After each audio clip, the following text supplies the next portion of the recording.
সংখ্যা ছিল 67 জন। মাননীয় স্পিকার, আজকে তারা নিজেদের সাংগঠনিক শৃঙ্খলায় রক্ষা করতে পারছে না, সেখানে কি করে তারা জনসাধারণের মধ্যে শৃঙ্খলা রক্ষা করবে?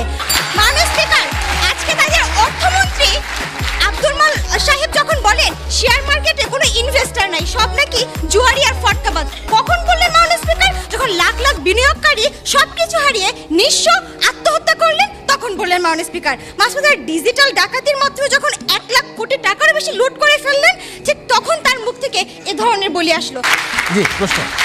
মাননীয় স্পিকার, আজকে তারা জনগণের নিরাপত্তা নিয়ে অনেক কথা বলেন। আপনার মাধ্যমে তার কাছে জানতে চাচ্ছি, তাদের সময়কার সময়ে যখন তারা বাংলা ভাই, মুফতি হান্নান সহ বিভিন্ন জঙ্গি গোষ্ঠীর উত্থান যখন করায়, তখন আপনারা নিরাপত্তা কিভাবে জোরদার করেন, একটু সবার সামনে ব্যাখ্যা করে যাবেন। মাননীয় স্পিকার, আমরা যখন জঙ্গিদের বা অপরাধীকে ধরতাম, তাদের বিচারের আওতাধীন আনতাম, তাদের মতো পাখির মতো গুলি করে মেরে ফেলতাম না মাননীয় স্পিকার। দর্শক, আপনারা যে মেয়ের মুখ থেকে সাহসিকতার জ্বালাময়ী বক্তব্য শুনছেন, সেই মেয়ে